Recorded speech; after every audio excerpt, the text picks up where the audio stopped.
아프리카 최초의 순교자 시프리안. 기독교 역사는 실로 오묘합니다.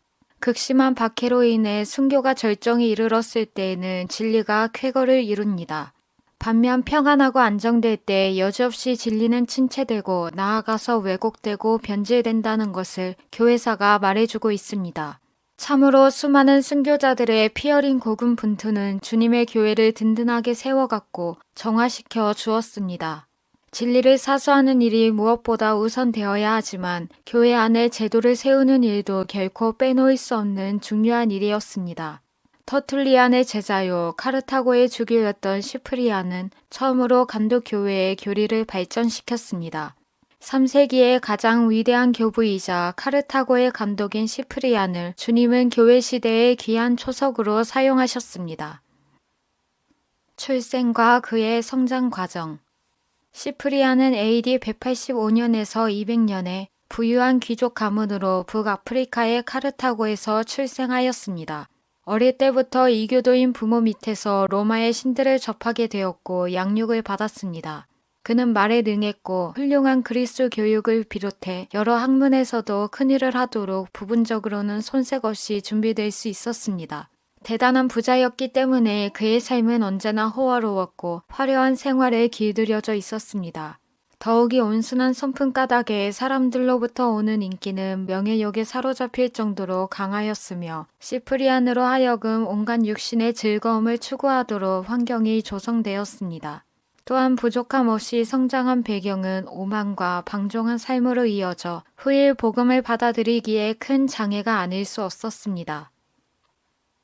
회심과 거룩한 변화로 나아감. 이런 그가 기독교를 회심하게 된 이유는 더없는 하나님의 은혜였습니다. 카르타고의 한 신실한 그리스도인의 빛된 삶을 통해서 하나님은 시프리안을 부르셨습니다. 그의 이름을 덧붙여 캐실리우스 시프리안으로 부를 정도였으니 시프리안이 얼마나 큰 감동을 받았는지 짐작할 수 있을 것입니다. 세례받은 이후 특히 성경을 주의 깊게 공부하였고 하나님께서는 성서의 아름다움과 진리를 통해서 그를 바꾸어 나가셨습니다. 많은 사람들이 성경을 연구하고 읽지만 옛사람이 새롭게 되는 것은 분명 하나님이 하시는 일입니다. 말씀에 순종하며 살기로 결심한 시프리안의 삶은 곧바로 실천에 옮겨졌습니다. 세리장 삭개오가 변화한 것처럼 시프리안 역시 많은 재물로 구제를 하였습니다. 헐벗은 자에게 나누어 주라는 말씀대로 가난한 자와 모든 것을 함께 나누었습니다.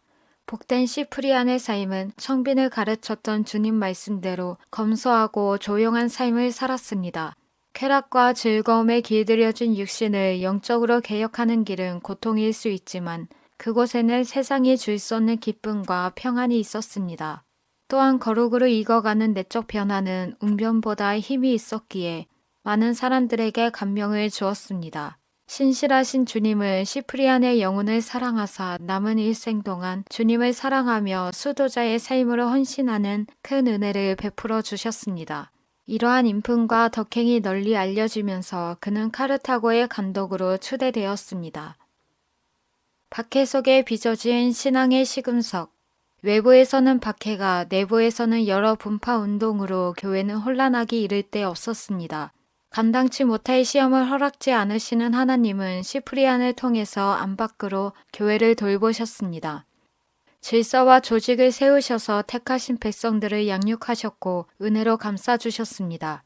이런 가운데 시프리안이 감독이 된 지 2년 후인 250년에 박해의 대선풍이 일며 교회는 큰 어려움에 직면하게 되었습니다.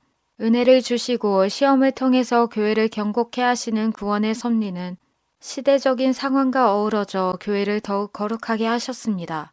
한편 성도들 가운데는 한없이 부하게 되고자 애를 쓰는 사람들도 있었습니다. 진실하지 못하고 거짓 맹세와 보이지 않는 교직자들의 권위와 위선, 박해로 말미암아 배반의 아픔을 가져오기도 하였습니다. 실로 박해는 참된 신앙을 가름하는 시금석이 되었습니다. 이 박해 기간 동안 시프리안은 잠시 사막에서 은둔하며 교회를 권면과 여러 가지 방법으로 도왔습니다. 그러나 카르타고의 무서운 패스트로 수천 명이 죽어가자 시프리안은 사막에서 나와 그리스도인들과 함께 죽어가는 자들을 돌보았습니다. 부자들은 돈을 나누어 주고 어떤 사람들은 간호로 봉사하였습니다. 실로 카르타고의 소금과 빛이었습니다. 카르타고의 첫 미랄이 된 믿음의 산 증인. 빛은 어둠에서 진가를 바라는 것처럼 죽음의 도시는 빛으로 밝아지기 시작했습니다. 그러나 그리스도의 원수들은 이 모든 원인을 교회로 돌렸습니다. 그리스도인들 때문에 패스트가 퍼졌다고 비난하며 다시 박해가 일어났습니다. 시프리아는 잠시 추방되었으나 결국 이 일로 인해 총독 앞에 세워졌고 희생 제물을 드리라는 명령에 단연 거부하였습니다. 발레리안 총독은 격분하여 시프리안의 목을 당장 베어버릴 것을 명했습니다. 형은 곧 집행이 되었습니다. 이때 많은 그리스도인들은 자신들도 시프리안과 함께 죽겠노라고 외치며 시프리안 감독의 뒤를 따라 사형장으로 갔습니다. 시프리안은 눈을 감자 무릎을 꿇고 기도하면서 목베임을 당했습니다. 그가 원한 것은 자기의 죽음을 그리스도께 영광을 돌리는 증거로서 많은 사람들에게 죽을지언정 믿음을 버리지 말라고 늘 권고했던 말이 얼마나 진실된 것인가를 실제로 보여주었습니다. AD 258년에 아프리카의 최초의 순교자로 그리스도인의 삶을 장렬하게 마감하였습니다.